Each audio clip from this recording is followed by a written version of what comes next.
Hi. Hello, everybody. I think we're live. Welcome to the Here Be Dragons Artcast. Yes, the Narwhal song is my ringtone, which is awesome. How is everybody doing tonight? How are you doing? I am good. Trying to get my shit together. We're here with Mindy K Lee, but we'll go ahead and do our intros. Welcome to Here Be Dragons, where creativity meets courage and dragons live in the art we create and the lives we lead. I'm Carla Morrow of DragonLady Art, and with me is my co-pilot and dragon rider extraordinaire, Alan Childers of Alan Childers Art and Illustrations. We're here to talk about the dragons we face, the treasure or the booty we're after, and the wondrously weird journey of life. Every episode will explore what it takes to face your dragons and maybe even ride one. So grab your shields, sharpen your claws, and let's dive in today because we're asking the question that matters most. What dragons are you facing? Hello. Hello. Welcome How are to you? Here Be Dragons, Mindy.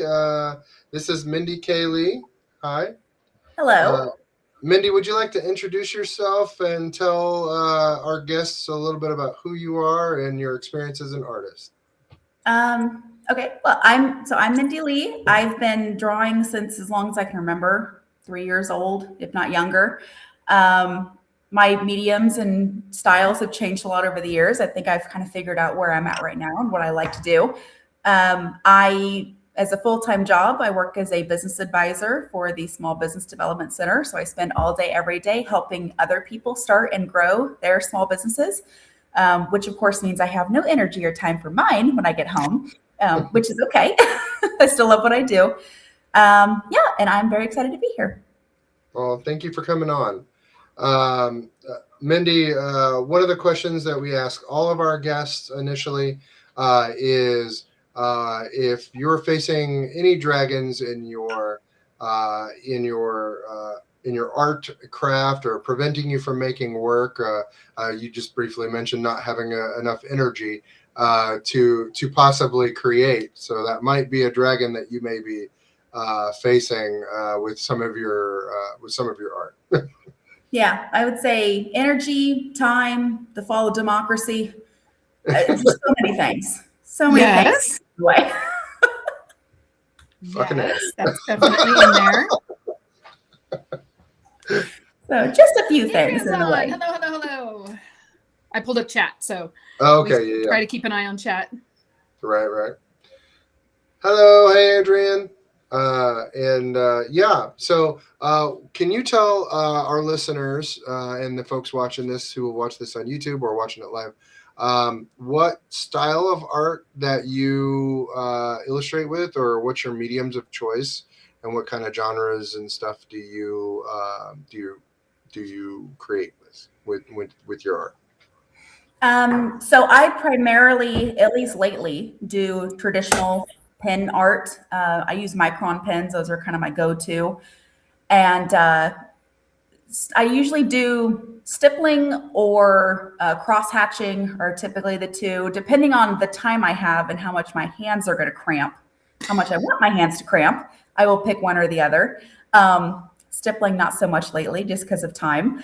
But that's primarily what I do. I do dabble in digital art sometimes. I did find that there was a period of time, I think like last year, where I spent so much time on digital that I kind of felt like I forgot how to do pen on paper. And so I'm trying to make it a goal of mine to use my iPad as little as possible this year. And anytime I feel like drawing, just to pull out my sketchbook and a pen. So I have stopped carrying my iPad around, and I'm now carrying my sketchbook so that I can do that. That's great. Yeah. I don't know if you've experienced this. For sometimes when I use my iPad and I create art with it, sometimes I start to feel like there's like a sameness, like it maybe like I don't know if it's just the pre-generated pencils or the pressure or whatnot, but there's like there tends to be a sameness that I can recognize in my art, and then like with other people's art as well. Like maybe that wasn't as as original or something as I could have done, or maybe didn't have as many of the nuances that come with like traditional illustration or drawing. Yeah, no, I definitely get that feeling. I also kind of feel like my problem with digital is that I strive for perfection really, really bad with digital, because I'm like, there's no excuse for me to not have a perfect line here or a perfect arch or circle.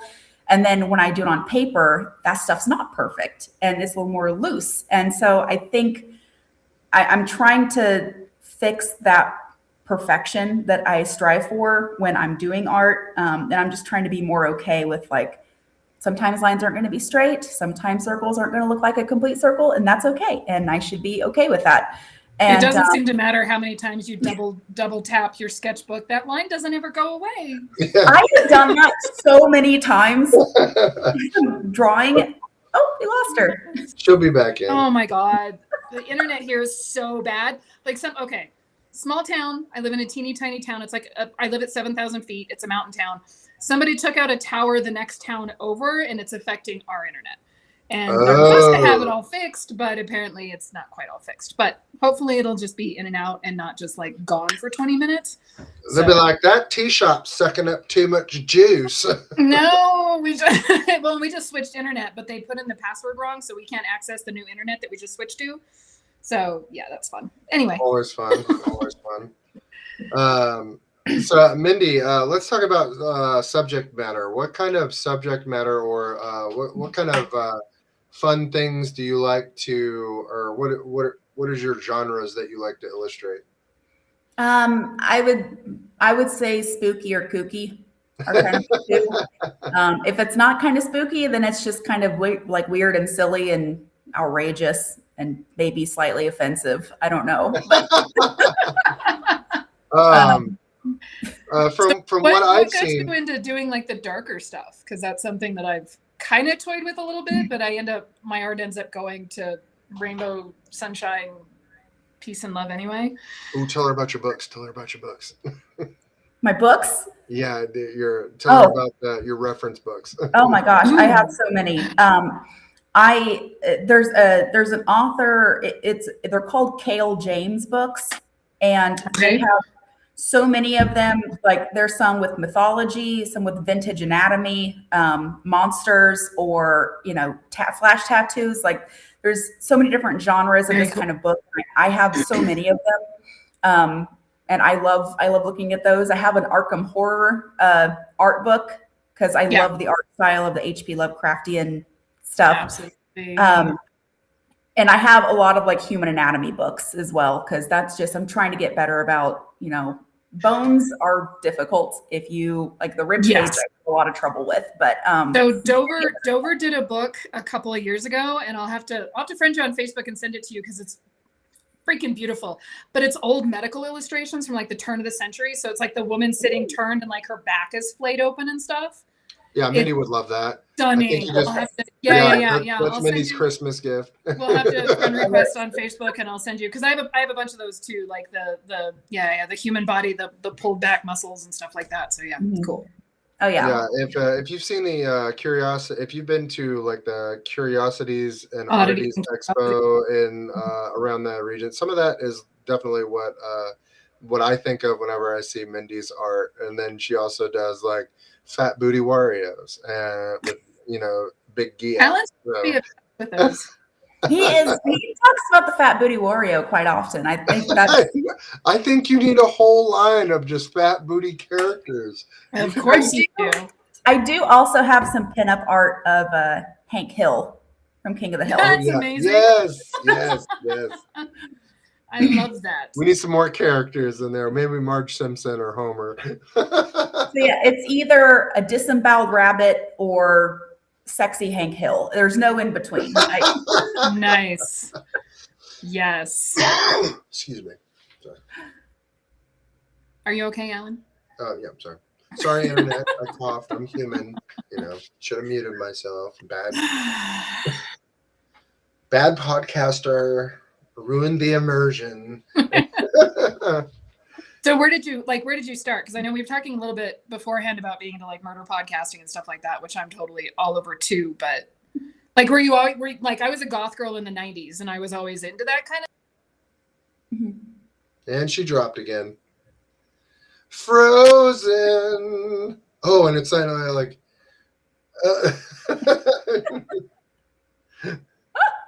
Sorry, guys. Your face was frozen there for a hot minute too. Oh, I'm sure it was a great face too. Yeah, I was like, Carla's gonna drop in and out all night long, folks, just because the internet's being weird over there. So sorry. Welcome to Here Be Dragons. Yep. Where we fuck things up. Yes. Hey, we should put that on a t-shirt. Welcome to Here Be Dragons, where we fuck things up. Make a good t-shirt. Yes.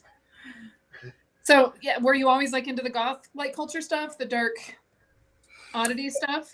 It wasn't until I was a little bit older. Okay. I was way too dorky in high school. I was not into the. I mean, You're among dorks here. I always liked the aesthetic, but I just, whether it was money or just living out in a rural area, didn't have access to that kind of clothing. I also am terrible. There was no local Hot Topic. But even that was like 30, 40 minutes away from where I lived. So right? it wasn't like a skip down the road to get some, chain wallets or whatever. That's just how in tune I am with things. But I always liked the aesthetic. I just didn't do it when I was in high school. I was just super dorky, which is fine. I don't mind it. No, that's totally fine. My parents always said like, "Oh, you were such a good kid. You didn't go to the parties." And it's like, I wasn't invited to the parties.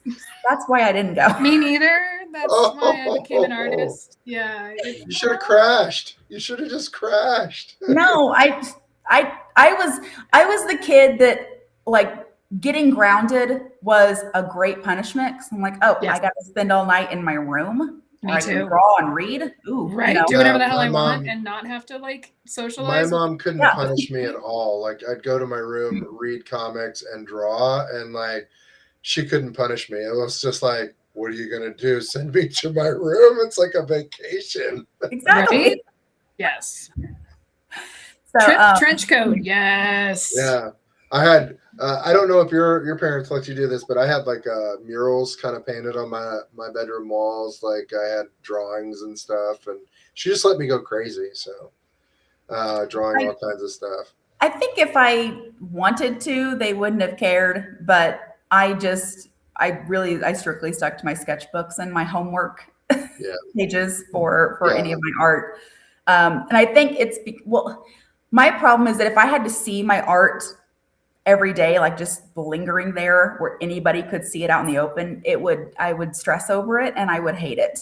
At least with a sketchbook, I can close it and set it to the side. I don't have to look at it all the time because I'm hypercritical, as I'm sure you guys are familiar with that. Your artwork's like that one line is just judging you. I know. It would drive me nuts, and then I would try to fix it. I'd screw it up more, and then I would just cry, and then I have to paint over everything. So I just didn't put anything on my walls. I was super hard on myself at first with my artwork whenever I was younger. I tried really hard to be perfect like that. And then I got kind of like Neosho County Community College. I got like a little art scholarship there. And not because of my ability at art, but because of just lack of discipline, I was not able to stay in school. So after that, I just kind of like went crazy with my artwork. Like I started doing like way more sketchier style and whimsical style and stuff like that. So like I have like just a very loose hand, but if I don't draw loose, then it goes way too heavy and like dark. So it's like, I just kind of like, just whatever.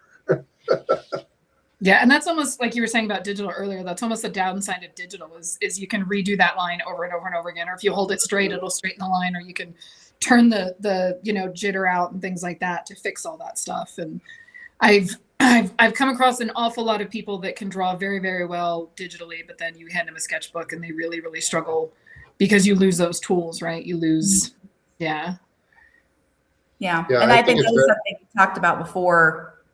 Before we went live? I don't know. My brain. Sorry, it kind of blurs together. I used my iPad for so long, for a long period of time. And then I felt like I lost all training with pen to paper. So that's why I'm trying to stick to that this year. So I don't use my iPad as much.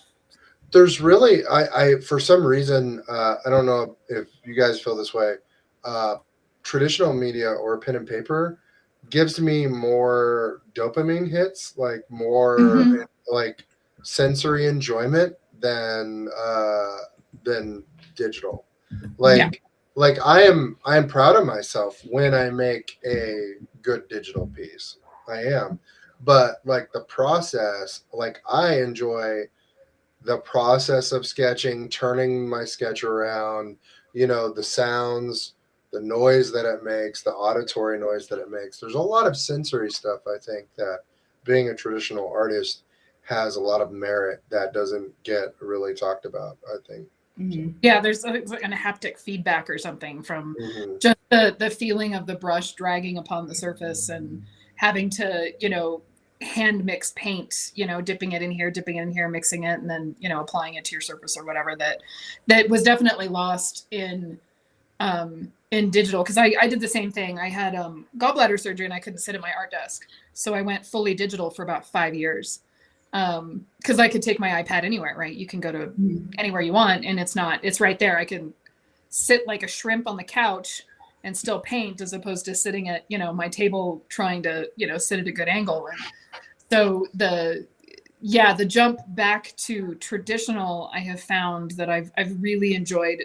Like, I never thought I was a process artist, and now I'm realizing that I'm totally a process artist. Like, I like the process of applying a medium to a surface and going from there. And when you're painting digitally, and again, this is no knock at digital artists are freaking awesome, but it's your pencil brush is the same as your watercolor brush, is the same as your oil brush. It's the same, no matter what. And kind of what you were saying, Alan, is the experience isn't there. It's the same, you're on this 12 by whatever screen, no matter what. And even with the Paperlight cover, it's still not quite the same. And the pencil tip is the same no matter what. And, even if you blow it up really big, you're not painting really big, you're still painting this small, even though your image is blown up. And so you're missing a lot of that multi-sensory, input. And I was talking to another friend of mine recently about reading the same thing, reading on a Kindle versus reading a physical book, right? I've seen more people remember the books that they read when they read physical books, because they're turning the pages and they're smelling the book and they're, holding it and looking at the cover. And on the Kindle, you just hit a couple of buttons and then you can go. And again, I use both, but the enjoyment from a physical book is definitely much higher than, on a Kindle. So yeah. The only thing that I will say I like to read digitally is comic books, because like every time I read a comic book digitally, especially when you're using a free app from the library, you're like, oh, look how much money I saved. Just checking this out from the library. Right? There's something about going into a bookstore and shopping around. And there still is. I worked in one for 10 years. I'm going back for the summer. Yep. I miss being around that many books for sure. Yeah, the smell of the ink and everything. Totally.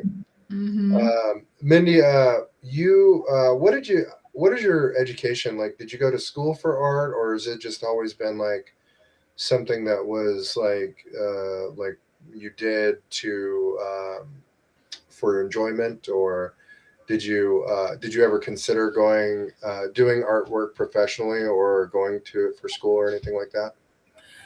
So I never, the most training I've had in art formally has been one semester high school art class.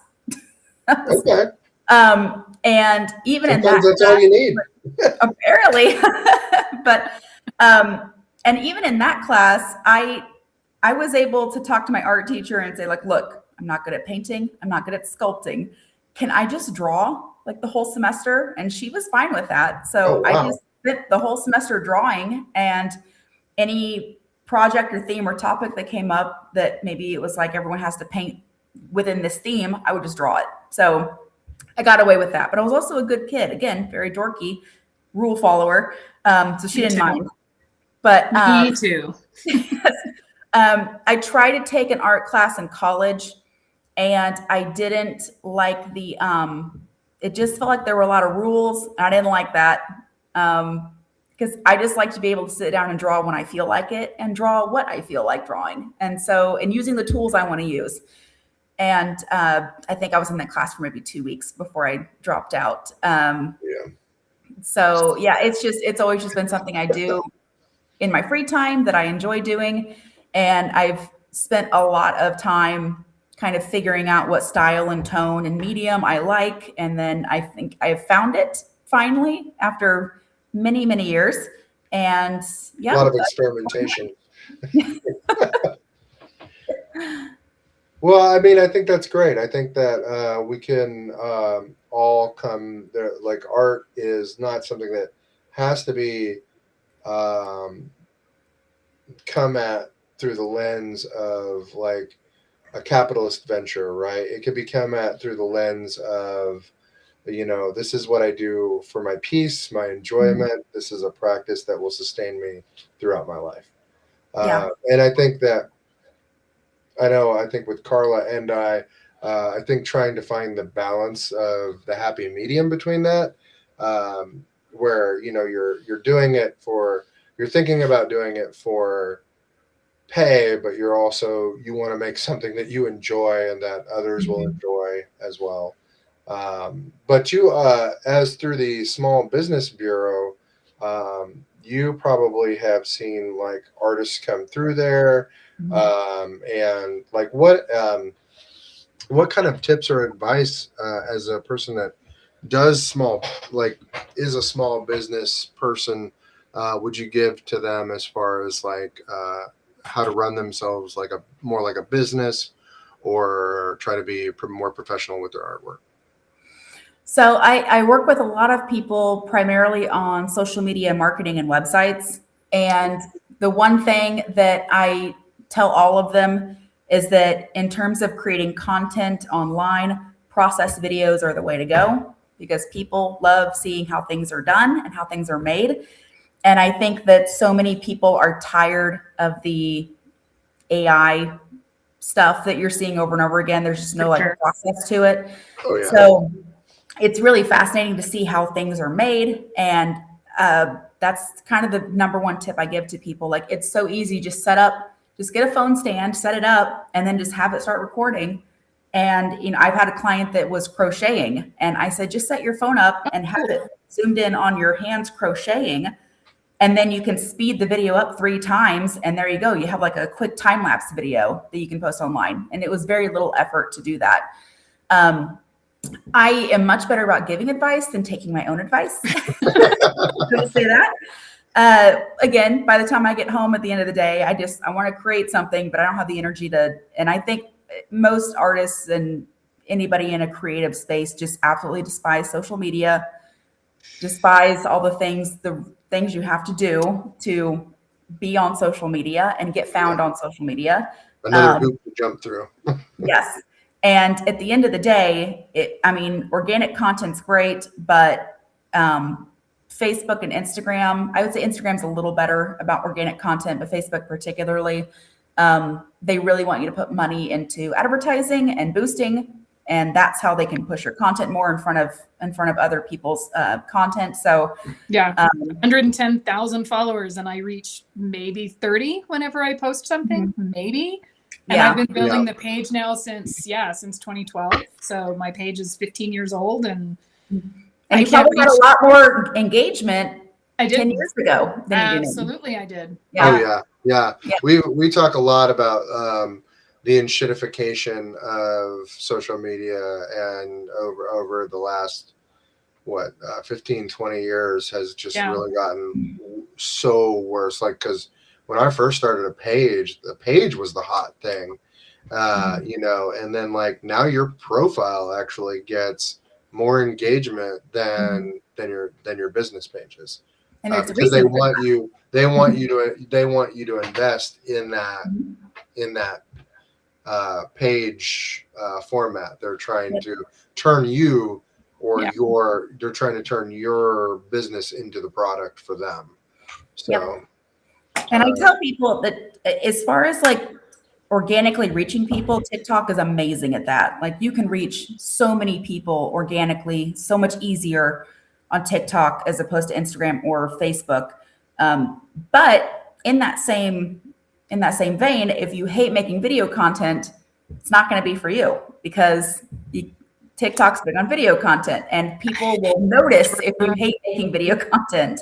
I hate it. I hate the short form video content. I or don't if you're even not like scrolling. consistent, they'll punish. They punish you in the algorithm for not being consistent. Yep. So, But I don't even like consuming it, let alone making it. So it's just not my bag. Yeah, I feel very I have a business page. I have all but abandoned it at this point, and I should just outright delete it because I just don't pay attention to it. If I post anything, it's on my personal page. I get better reception, and it's because it's a personal page and not my business page.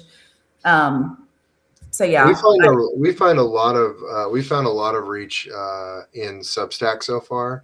Substack has a lot of tools underneath the hood that Carla has found that are really great for business as far as like what we're doing with Here Be Dragons and our other business that we're working on with podcast friendly stuff, which is surprising. So yeah, they're really trying to be a contender and providing content, and their algorithm so far has just been really great with interaction and showing people work. Yeah, Alan's gotten quite a bit of traction there on his art pages and stuff, which has been really cool. Mm-hmm. Yeah, I need to start posting on that. Earlier this year, they sent you a pin. Are we echoing? A little bit. Possibly. Sorry. It's probably me. All right. Try to. Oh shoot. Just checking. Technical difficulties. Sorry, folks. I know. It's all me. We don't try to be perfect, but we try to right the ship while we're flying it. And I even got a new mic. Let's see. Nathan says, I feel the same in regards to pushing to enjoy what I do, to do work what I enjoy. It is something I've been telling to my students. So Nathan is just won some awards, as well as got some work with some major publishers, and he also teaches is also a professor at a college. So he's teaching art at a college and definitely tries to implement that and let people, because if you don't do what you enjoy or paint what you enjoy, you're not going to continue doing it, I think. So there's definitely where, sometimes in the past I've been geared towards it wasn't me. Excuse me, folks. Sorry. Sorry, that's my mic me. stand. Shush. Okay. Oh my gosh, we're back into like the audio's off again. Is it? Oh, mother. Yeah, it's like one of those. It's like one of those videos from the 70s videos with martial arts videos. See, I look on my end. It's matching up just fine. Okay, it could be me. Okay. There's something has to happen it says it's reading the right mic. So it says it's reading the Razor, the new mic. I got a new mic and I got baffles for the walls. So hopefully that'll help with the echo. But I only got one wall up because today was kind of a half day off, and gosh darn it, I was going to take it. I only take half days off. I have too much to do. Mm-hmm. It's probably me. More than likely, it's me. Always is. So I have an interesting question. Because you work for the Better Business Bureau, because you know a lot of this other business stuff, like, have you kind of made the decision to stay as a non-professional artist, or like, does that? Yeah, like, no, honestly, that's okay. Absolutely, that's okay. That doesn't make you less of an artist. That's not what I'm saying at all. But I mean, as Alan's learning, like, stepping into the professional level is removing the art and the quality of art and all of that kind of stuff, and focusing on the business side of it, right? That's a whole other can of worms that a lot of people don't want to get into.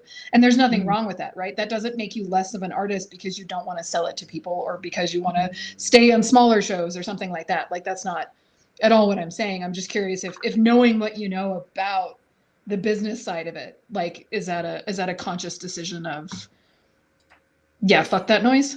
Like, you know? I don't want that pressure. I don't need that pressure. I got too much on my plate. Yeah. No, absolutely. Of course. Like I said, it's the business is completely separate from the art. And I have seen amazing business people with garbage art, right? That do very, very well. And again, not saying anything about anybody particular, but I was just curious if that's a conscious decision that you've made to. You saying I have garbage art, Carla? Well, not to your face on the podcast.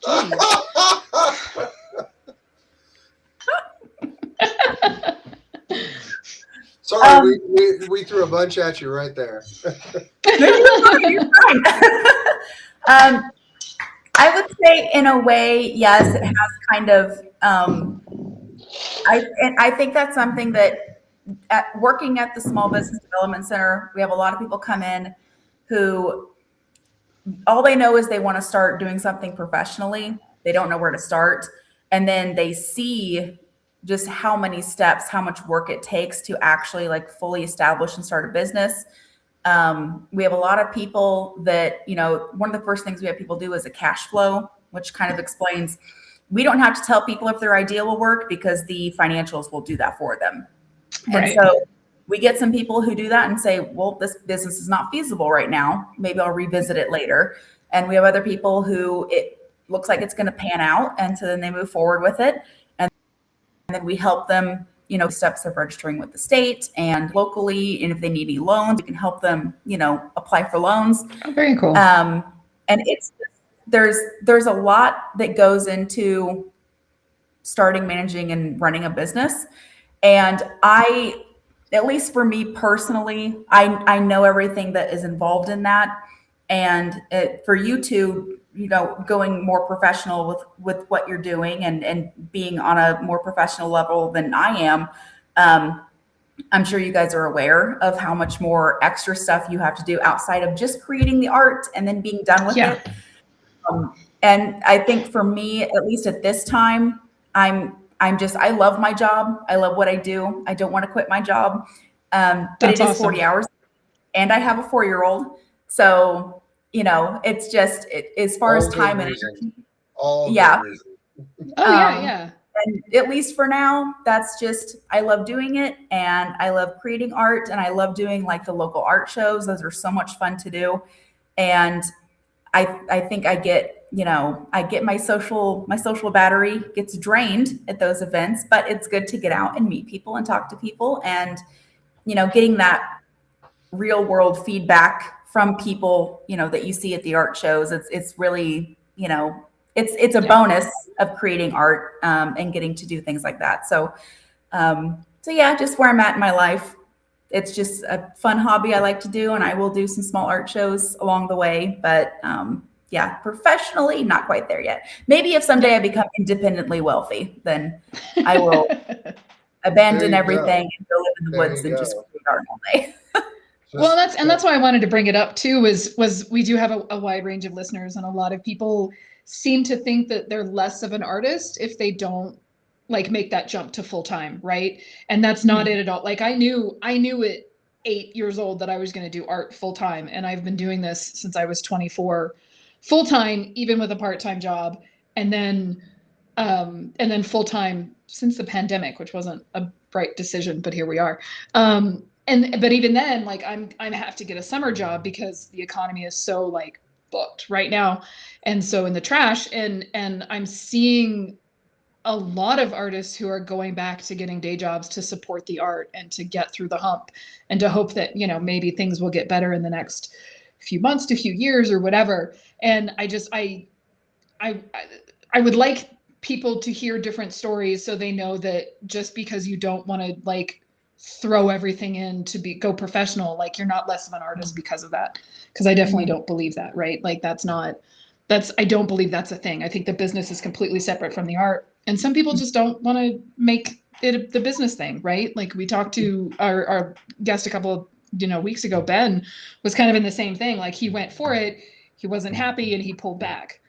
And, after that episode, I had quite a few people reach out and go, yeah, that was awesome. Because again, they feel bad if they don't go full professional, right? They feel bad because they're not applying for 100,000, person shows or things like that. They just do their local show every, couple of months, and that's good. And that does not make you less of an artist, right? The business is separate. And a lot of people don't realize that. So. Oh yeah. I mean, if going full time, and I've seen this multiple times with some more creative like clients that I've worked with, whether it's crocheting, knitting, craft making, whatever it might be. I have seen several of them who feel like that's naturally the next step is to do it full time, like make it their full-time thing. And then they get burnt out so quickly that they just stop creating entirely. And that's not what you want to do. That's the worst thing that could happen. And then they feel like they failed. And then it's like, oh, well, I guess I'm just not good at this. And then they pull back, and it's sad. It makes me really sad to see. Yeah. And so I have to and I feel like I have a unique perspective in terms of like me also doing art and shows and things like that I can kind of say like, you don't have to do this full time. And I always try to tell people, don't quit your day job when you're doing this. Like it might take off, it might not. And if it doesn't, that's okay. Just it's stressing you out. It is not worth doing. Like pull back and just create art for the sake of creating art. And that's really okay. No, you're not a failure as an artist if you don't make the leap into business, right? I make a lot better art with a 401k and some healthcare benefits. I mean, exactly that measure of security, alleviates that stress. I mean, some people thrive on that stress, like that little push, that little drive. Like if I don't make X amount of money before this cutoff date, I'll have to go into savings to pay, to do some bills or something, cover something. And some people are okay with that. Some people can't do that. The one thing I've learned about, like for me personally, is like I work in an art adjacent job. So being able to work in an environment that is creative outside of my own art has been really helpful and in keeping that creativity going for me, and has led down to some different avenues of art. I've explored, kids art and hopefully some different avenues of creating. But the thing, as a small business thing, like I don't know if I would ever cash flow my own, cash flow my ability to be a professional artist, because there's a little bit of a we're a little bit crazy. Like artists have to have a little crazy in them to pursue this. No matter what the logic says, if the logic says, well, you can't do this. You're not going to be successful in this. And so, but my art brain goes, I don't care. I'm going to do it anyway. So it's an addiction at this point, when you've been doing it for so long, and then it becomes a part of how you mentally process the world. Like if I don't go, I can go a little way along. I can go maybe a week and a half without really drawing too much. But after that, I start getting I probably need to create something. The artist antsy. Yeah. And I know I genuinely love the business stuff just as much as the art, right? Like it tickles the ADHD brain that if I'm not doing multiple things at once, then I crash and burn. So I genuinely like doing both. She likes spinning a lot of plates in the air. Let me tell you. I do. The person to own a business and run a business. Yeah, exactly. It's a superpower for sure. We started. This is kind of a business, right? Like we're growing this into getting there. Business. And then we're growing a secondary business where it's kind of like a merchandising business. So we're going to try and do like stick to a specific genre of merchandising and kind of go and do that. Maybe at some conventions, hopefully. Maybe in I love how you keep saying trying, but we're already doing it. So I mean, we're already doing it. I know. I made a mouse. You're neck deep, bitch. You're stuck. We were on a sketch or a drink and draw on one of our friends' Discords, and it kind of went off to like I'm sitting there working on it on the drink and draw, and I'm making it into the product, right? I got it done. I finished it right there. And I made it into a gaming pad, like a game pad. And like as soon as I made it, he's like, you got the link for that? And like, yeah, we're doing the Critically Epic, and he bought it like right then. So that was kind of cool. You know, it's a good little like ego bump when somebody's like just immediately wants to buy your shit. Oh yeah, I had the similar thing that happened to me this was years ago. I drew a skeleton version of the Big Lebowski, of the dude from the Big Lebowski. And that's awesome. I just posted it on my Instagram, and I had some guy from Saskatchewan reach out and say, "Can I get this as a tattoo?" And I was like, "Yeah, all I want in return is a picture of it if you actually do it." Not thinking he'd do it. A few months later, in my inbox, he sent me a picture. He got that on his forearm. And that just felt super cool to me that some stranger up in Canada thought that my piece was cool enough that he got a tattoo of it. And I just thought that was was awesome. That's pretty sweet. That's awesome. Yeah, a former classmate of mine asked me to do like I had never done this kind of work before, but like to do some like stencil dragon things that he could put on his car. So like he got like the graphics of a dragon that I drew put on his car, and I was like, whoa, that's kind of cool, man. But you draw some of the art you draw is a little macabre, I would say. And there was an incident you told me about at a recent local festival, and I wanted to bring it up here because it's just a great story. What you had your artwork organized in a way where it was only showing like the top portion of the artwork, which was a rabbit. And this woman comes over, and I'll let you tell the rest of the story. Go ahead. Yeah. So I had my art arranged. My prints were arranged in a way where you could only see the full picture of the ones in the front row. And then for each row back, you only saw the top part of the print. And I had this one on display, and she only saw the top half. For our listeners, it is a disemboweled rabbit in a pen and ink style, black pen and ink style, very well done. Could be a tattoo. 10 out of 10 stars. But yeah, she saw just the top half of it, and she was just this really sweet older lady, and she just went, "Oh, I love rabbits." And then she pulled the print up and saw the guts, and then quickly put it down and said, "Oh, have a good day." And then she took off, and I felt really bad. But honestly, I felt like if you could see the rest of my stuff I had on display, that the odds of that being a wholesome picture was slim to none. So I don't know.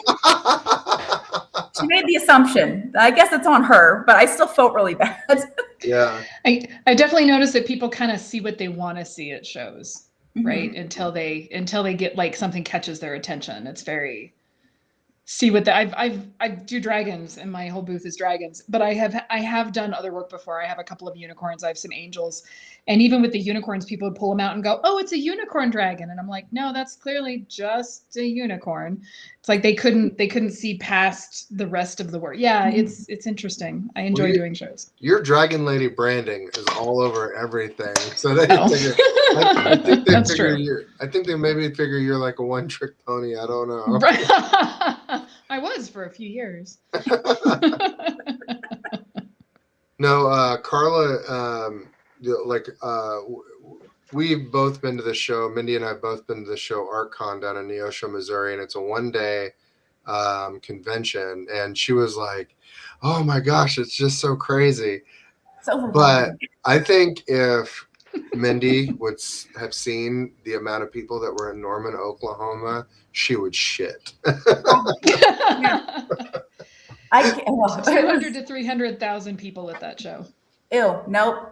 Yeah, Nope. yeah. Not for me. No. I went to the Porta John and came out of the Porta John just as like this rush of people came up, and I had like a mini anxiety attack. Like I had to get back to the booth, and I was like shaking, and I haven't had one in a really long time, and that was not fun. But yeah, even for me, it was a little too much. It's one thing when you're like in your booth behind your table, like surrounded by your own stuff, but then to like step out. You know, your booth is kind of like your little fortress. It's very much like sanctuary, and and they have to come to you, right? But then to walk out into the crowd was a little much. Yeah, I have done Denver Comic Con and Phoenix Comic Con and all these top, 80 to 120,000 people attendees. There's a reason I don't leave my booth the entire time I'm there, right? I do not like crowds. I do not want to walk around.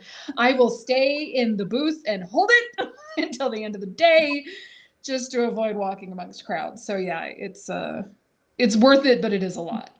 Yeah, I wasn't able to get to that one, but she had said she was gonna go do it herself. I was like, oh God, I gotta go there and let her have a bathroom break or get some. Oh yeah, no, you showed up at the right time because it was getting rough. I was hungry. I had to pee, and I didn't know anybody. And then I saw like this giant guy walking through, and I was like, "It's Ellen, yes, I can the bathroom." And I don't think I even said hi. Nice. I just said, "Sit here. I'm gonna bathroom." Yeah, can you sit here for a minute? I gotta use the restroom.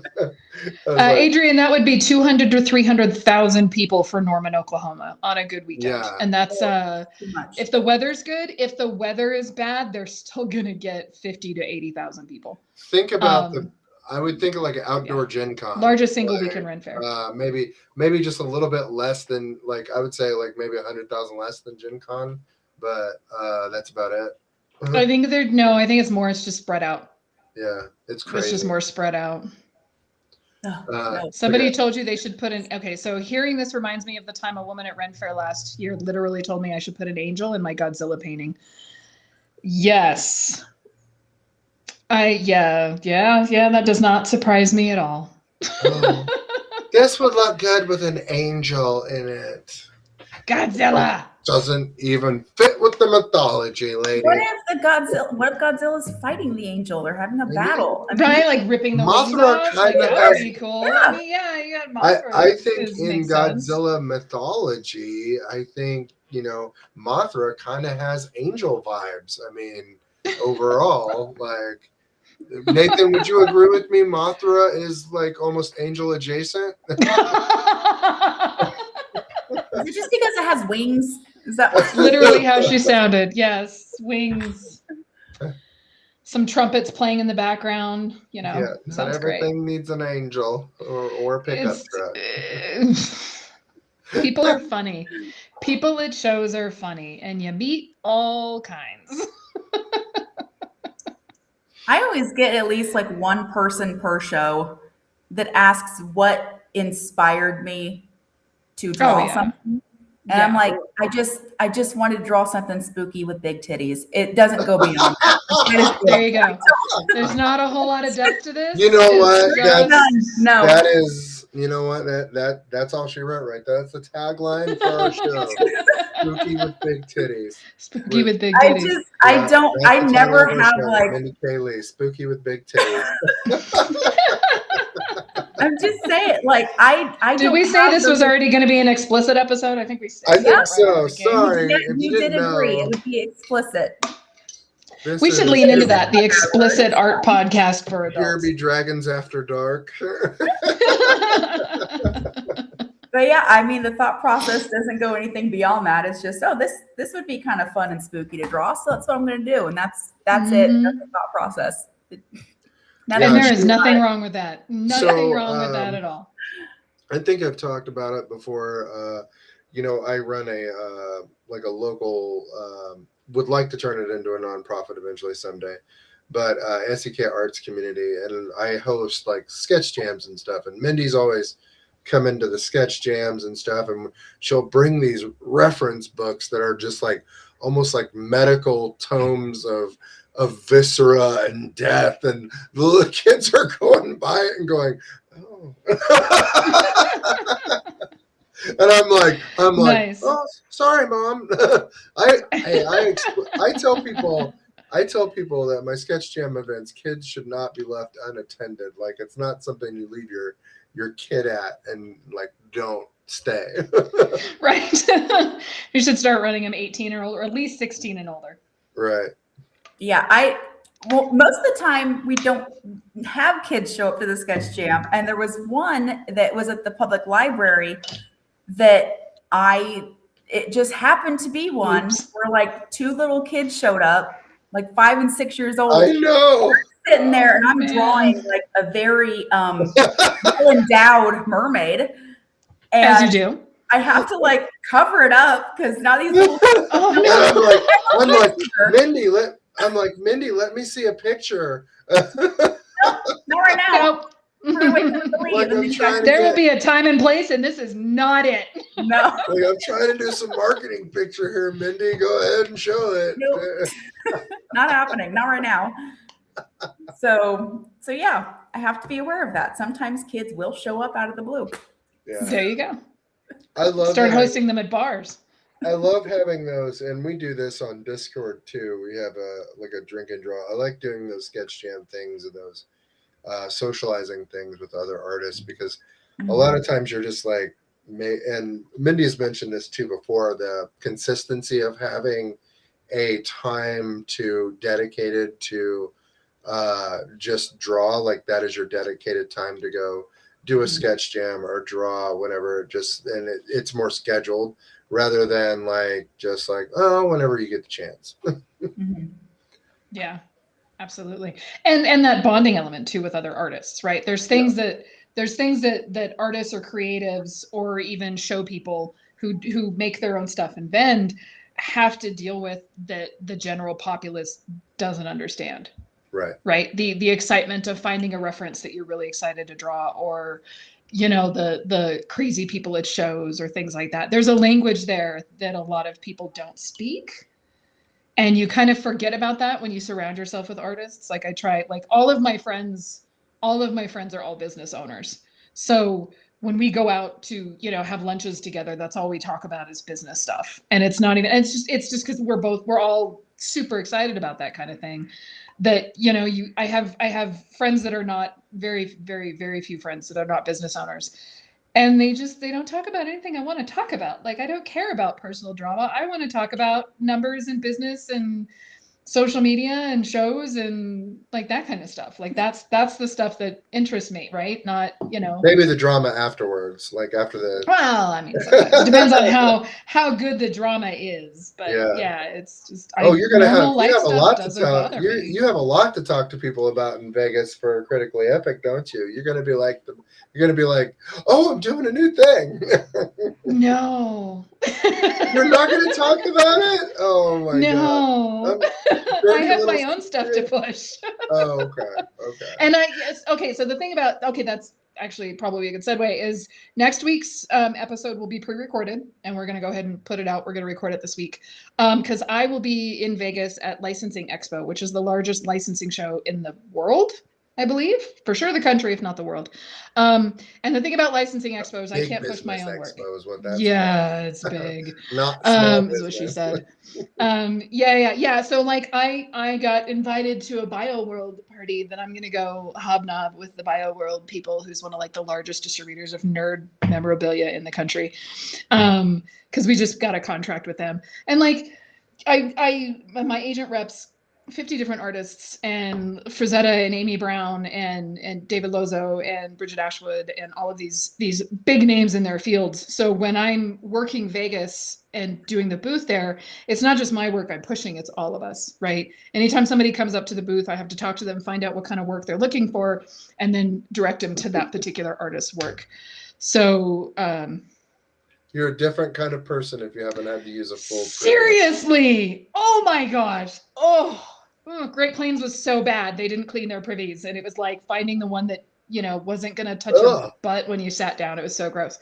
That's when you just like jump in your car or run to like right. flag somebody down, like, take me to Dollar General. Right. I'm going to go to the bathroom up the street. There's a McDonald's. Yeah. So it's a big deal. And I won't be talking too much about my stuff specifically. I'll be talking about all of us as a collective. So. Oh, okay. No. Sorry. That's but all right. You come next year and talk about it to other brands and push it. That's fine, Carla. That's fine. I'm not going to Vegas. That's fine. Have you met Amy Brown? No, I have not met her yet, but we are friends and we have talked several times via the internet and things like that.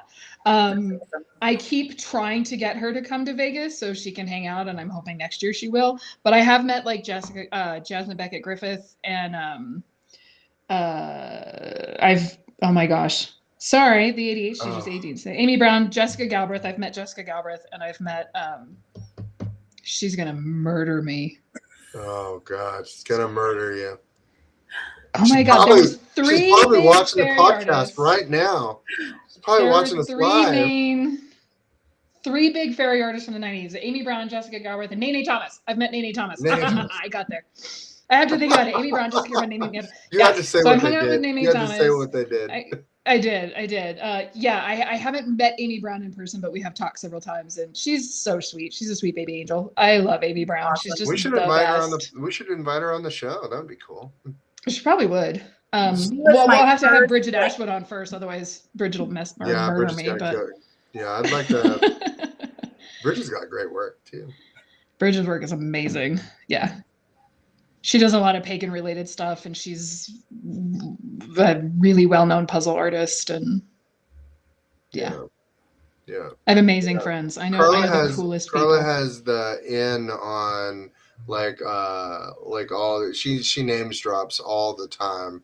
She know it's not name dropping if they're friends, and I like called them up earlier that day. We had this personal kind of like one-on-one with this guy who's worked with Jeff Haney, who's worked with like all these big name game studios. Blizzard and Clive Barker. He worked on the Clive Barker game from the 90s. Yeah, Clive Barker game from the 90s.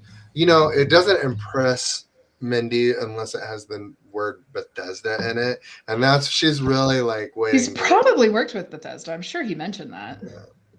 But yeah, he's a friend of mine, and he's amazing. And yeah, I think he said Myst. Yeah, he mentioned Myst. I think he worked on Myst. Yeah, I think that's what he mentioned. I don't remember. I think he mentioned Myst. But he was in the industry for a long time, and now he's out of the industry. He does a lot of puzzle stuff. And now he's going the fine art route, which is the same route that I'm going into, is more fine art related. And he's just, I know the best people because they all want to see us succeed, right? They don't care. There's no ego. And that's what I can love about Las Vegas is after everything's like said and done, we all collect into one room. Bridget gets a suite, and there's 8 to 10 of us artists, and we're all talking about the business of art and creativity and our process and everything. And there is not a single ego in that room.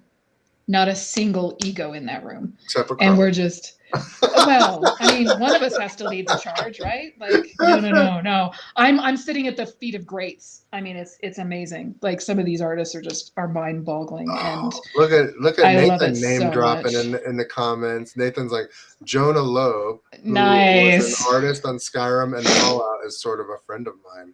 Skyrim, yeah, we know.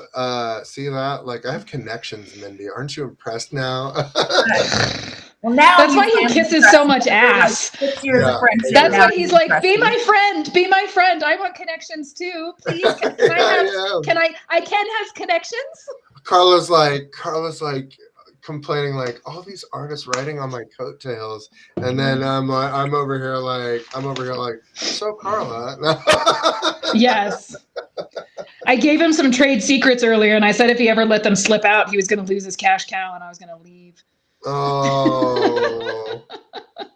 I have You're to only ask friends with now, me for my got all connections. these connections. Can you tell them when the hell they're going to bring out Elder Scrolls 6? Because I've been waiting. I have been They waiting. don't tell the artist shit. Yeah, I please. actually saw something like I think I saw something that said that like Elder Scrolls 6 might be a ways out. Hopefully Yeah, that's not. 2029. Yeah, that's what I saw something that said that too. That's can't freaking wait. ridiculous. Like I don't know. World of Elder Warcraft Scrolls is on Online top of not- their releases, so I don't know what problem you all have. I'm you just know saying, Elder Scrolls Online is not making that much money. don't put out True. a trailer for a video game that's not going to come out for more than 10 years after you release the trailer. Because then you get me upset. And I mean, if they're doing a good job on it, I mean, I want them to take the time, but I also want to fucking play it, you know? that's what I'm saying. Don't put the trailer out until you're closer to being done with the game. Right. That's all I'm And asking. this is why I still play WoW. She's Every into the- 2 years we get an X pack, bitch. Every 2 years. You didn't even like the last X Pack. No, it's just overwhelming, and I haven't played it yet. So I went back to playing classic WoW. Shut up! You don't know. You don't even know what you're talking about. I don't know what I'm talking about. I just know what you said. So, Mindy, one of the things that we try to that we discuss on here sometimes, and I think it might be interesting to you as a small business person, not to jump off topic or back into the topic. Side quest. But, yeah, side quest. Is that we kind of talk about like art related businesses, like not as one conglomerate of art, but like certain art markets. We talk about like there's a the fine art market, there's the illustration art market, there's the freelance art market. So there's multiple different business markets. And so tailoring your artwork towards what market that you want to be in, and maybe you want to be in multiple markets. Like Carla's kind of got her toe in at least 3 or 4 markets right now. Yes. Yes. You know, at least yes. she's whole hog into one for sure with the dragons, and then, you know, dip it, but like dipping. And the pagan market. Yeah. You know, I've done several Oracle decks. I'm dipping into the fine art market, the gaming market with Critically Epic that we're working on together. And so it's have just one. I think it's interesting from a small business point of view to be able to like with the literacy of how massive the art market is, because you can't just put like they're almost like little universes unto themselves, and you have to kind of be transient to like be able to like be flexible enough to, if you want to go into something, to shift your, and some people don't do this, they shift their styles into the different art markets or even their business strategy to accommodate different art markets, because they're different beasts. Because, you know, like the studio art market in like a metropolitan downtown area is almost like these closed loop systems where like you almost have to know somebody to get in to like a downtown studio in like Kansas City or some of these St. Louis places, or even New York City or further away, like larger ones. So like you almost have to like know people or have like a buy-in. Yeah.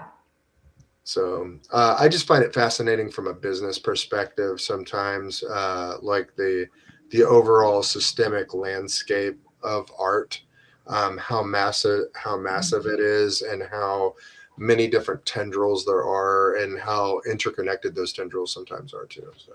Well, and even the difference between shows, because I've done conventions, I've done anime, furry, general sci-fi conventions, comic book conventions, and then I've done Renaissance fairs, and I've done soft side and hard. Well, I was looking at the hard side, the big multi-weekend rent fairs, and then the fine art shows, and, you know, street fairs and stuff. I mean, even just the different fairs you can do are completely different from each other and require different ecosystems and different cultures, right?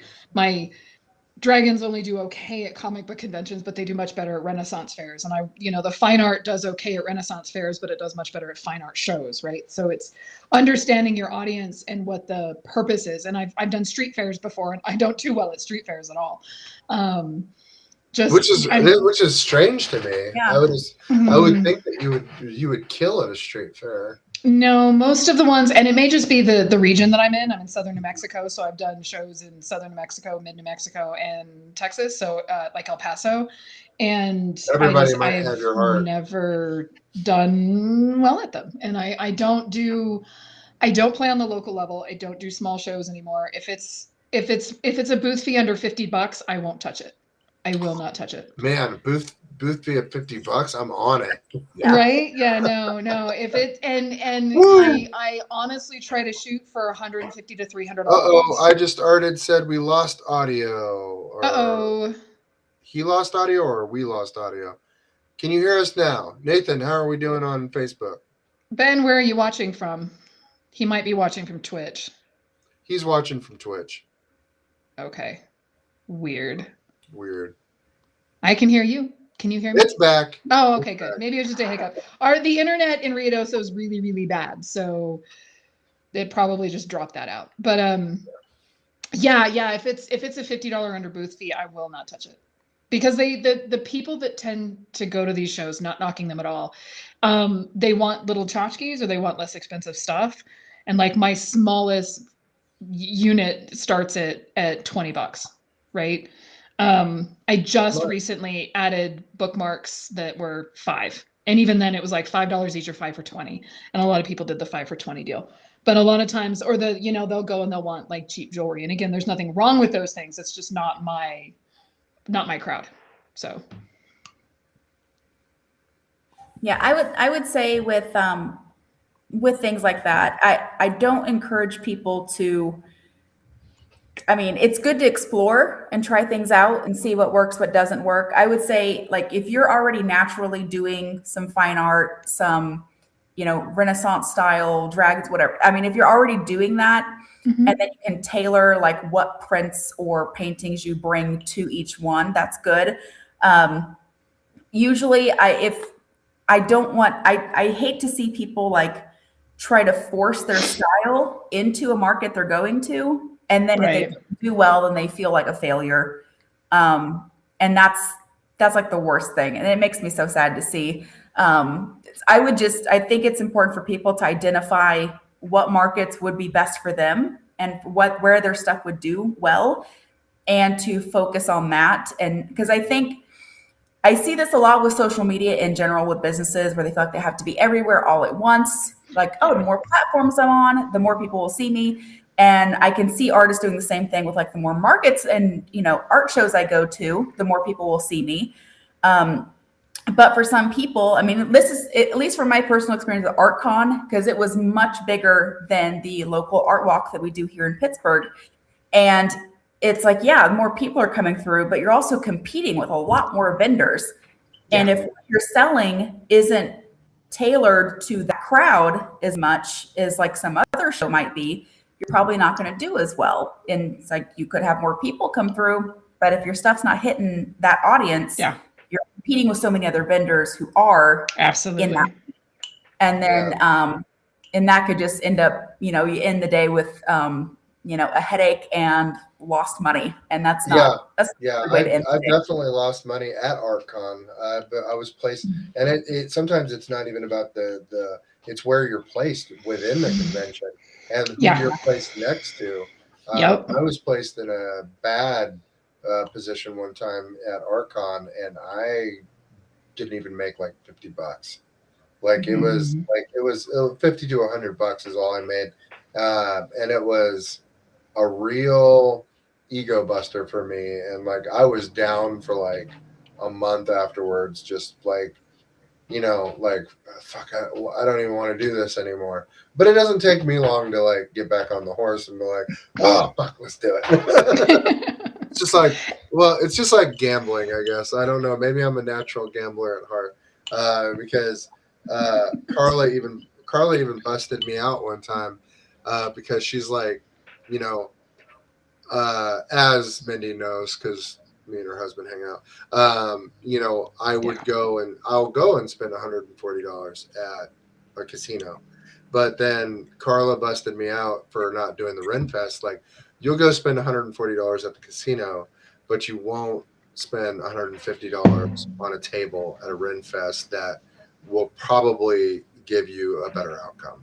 And so I was like, you know what? When you put it like that, those are better odds than the you know, craps or the roulette. So, yeah.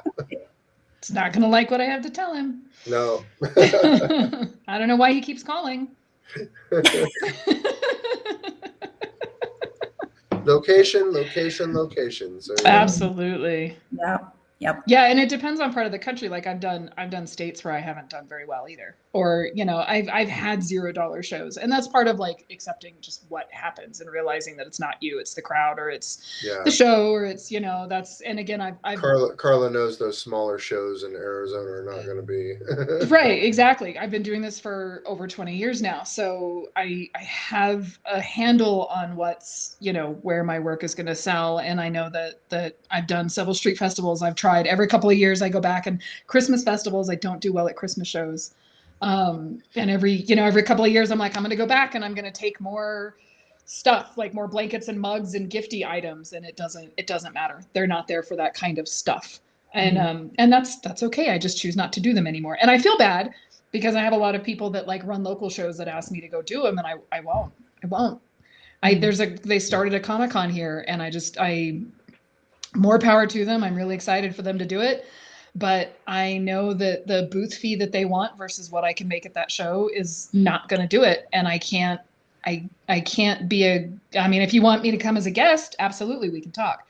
But, I've done the tattoo conventions here. I've done a few of them now and have never done very well on things like that. So it's just not worth it to me. I would rather spend $1,000 and travel 2 states away and make $3K versus spending $100 locally and maybe pulling $300.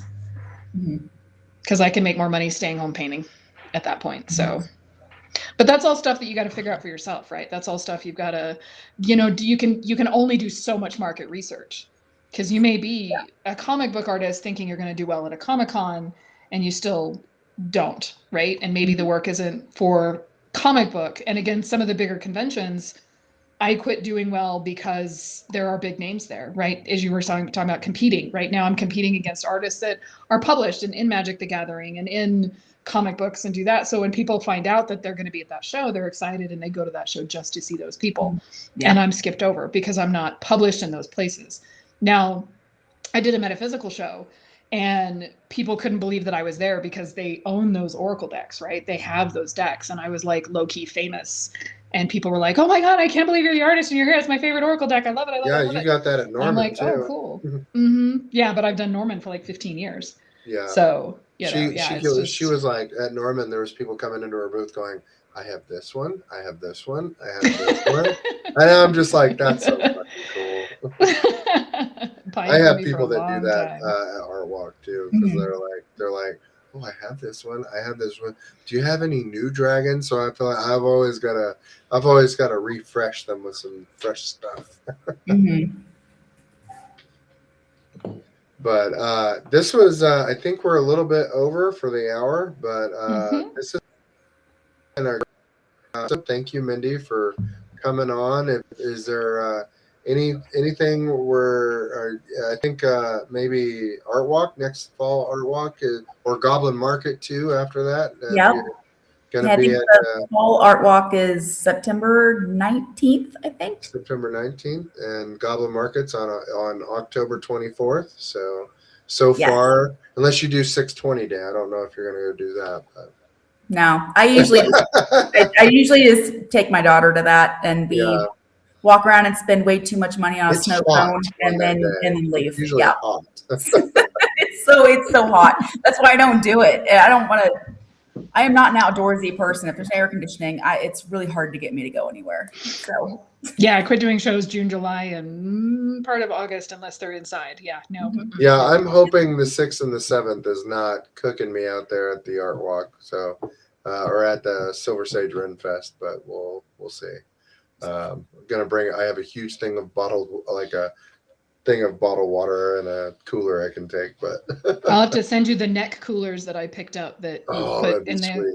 Yeah, I'll send them to you. Yeah, but thank you for coming on, Mindy. This is really great. Appreciate you being here. yeah, Is there anything you want to plug? Anything that where can people find your work? Where can people find you?